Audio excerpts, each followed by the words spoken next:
Well, hello. Welcome to another Talk with Auntie Karen here at the cottage. We're going beyond the cards once again.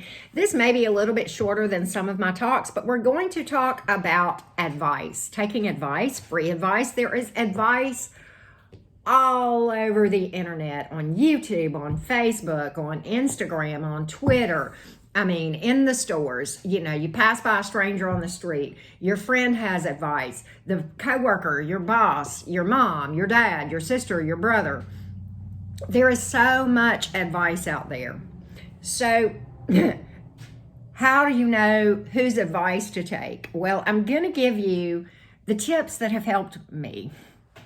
And I say this a lot, and I still am walking, talking proof that this works, okay? I'm not saying this is the only way that works. It's just what has worked for me, and it has consistently worked.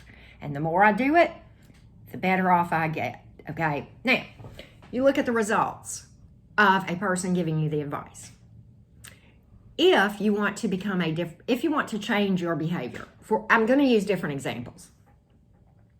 If you want to become a kinder, gentler person, more compassionate in your approach. I'm not saying to compromise any truth that you speak, but if you want to reach out to people who are hurting and you want to, do something to help their lives, and you want to change your behaviors so that you're more compassionate, more loving, without becoming absorbed in their energy, then it's best to take advice from people who have behaviors that you want to emulate, that you want to imitate or emulate, right?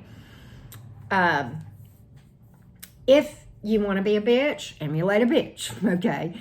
I can't tell you what your desires are. I just tell you to find who has the results that you were looking for, right? If you want to manifest love, you take advice from a person who is in a healthy romantic relationship that has stood some storms, okay, and some challenges. If you want to manifest healing and peace and inner happiness and joy, then take advice from someone who has those things and it's evident that it's not fake and that it's real and that you can see it, okay?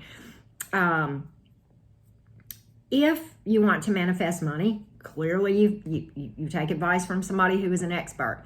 If you want to manifest growth on your YouTube channel, you follow the advice of the people who have not just a larger channel than you, but they're continuing to grow, okay? And the numbers speak for themselves in that thing, okay? So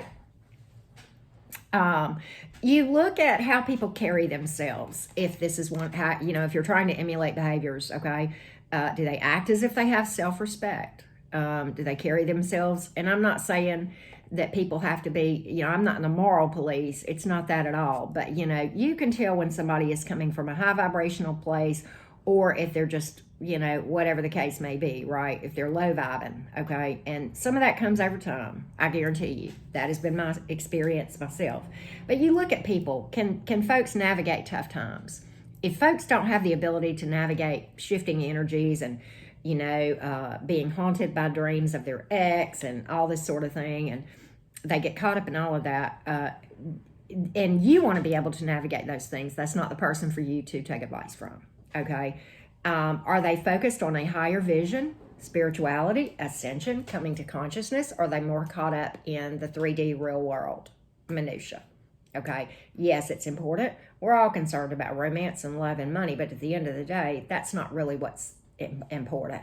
Okay, the divine, now this is an opinion, the divine is much more concerned about our ascension and coming to consciousness and remembering who we are on the inside than whether or not we connect or reconnect with a person romantically in the 3D.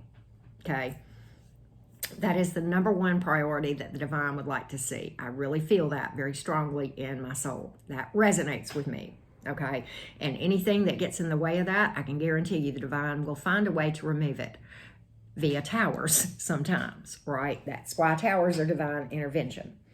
Look at, when you receive advice, look for ulterior motives. Sometimes I've had people give me advice that they know is going to be counterproductive to what I'm trying to do. And it's from a competitive place. It's from envy. Look for people who, if they give you advice and you don't take it, if they're offended, if they're judgmental towards you because you didn't take their advice, if they're competitive or supportive of their peers, okay, if they talk about people to you, right? So at the end of the day, a viable person will offer you advice and respect your right to choose whether or not to take that advice. And they won't dog you out to other people if you don't take their advice. They won't attack you, because at the end of the day, there is only one person in this world that knows what you should do, and that's the person in the mirror. And you find that out through intuitive guidance. That's just how that rolls, okay? So, you know, as a tarot reader, I give advice every day. At the end of the day, I cannot judge a person for what actions they take. I can't hold that against them. It's not my place. That's me getting out of my lane to do that, to judge somebody and dog them out and trash talk them because they didn't take my advice. What kind of vibration are we talking about here, right?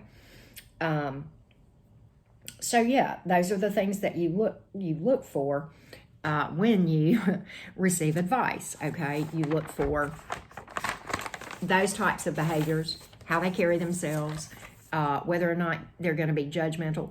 You know, and I'll be honest with you, I know I'm not alone in what I'm about to say. I have family members who are the first to give me advice and then judge me whenever I don't take their advice. And then down the road, if I had it's very obvious that if I had taken their advice, it would have been a big fat bust for me. Do you think those people can ever even go back and admit that they gave me crappy advice to begin with? No, they don't want to own that shit. No. But I was smart enough to take a step back and look at the big picture and say, this person doesn't have the results to back up their advice. In fact, quite the opposite. Their life is a chaotic, hot mess. And so this is the last person I want to listen to regarding a particular subject. So with that being said, just a little quick video. Again, if you haven't subscribed to my other channel or to this channel, I hope you'll do so. My other channel, tarot channel, most of you know me from there, Enchanted Cottage 333. My website is linked below. And I look forward to many more of these. As I grow this channel, I want to eventually have, I call them soul fam chats, and it'll be interactive. I can't go live yet on this channel. I don't have enough subscribers and watch hours, and that's fine. I'm building over time, and the topics that I'm covering here are things that are passionate that I want to cover anyway. So it's kind of accomplishing a twofold task. It's opening this channel up to where, you know, I can talk about things that are on my heart and at the same time, that watch time and those subscribers will, you know, help the channel to grow so that we can then have lives on here and have interactive conversation and, you know, just discuss things and open things up. Let me tell you something. I've learned so much from my subscribers. Hair craziness right now. But anyway, I love hearing from you guys. I really, really do. So thank you so much. Thank you for keeping me on my toes too. And, you know, it's all about us walking each other home. You know, I keep you on your toes, you keep me on my toes, and together we all ascend, right? Many blessings, everybody. Love you guys.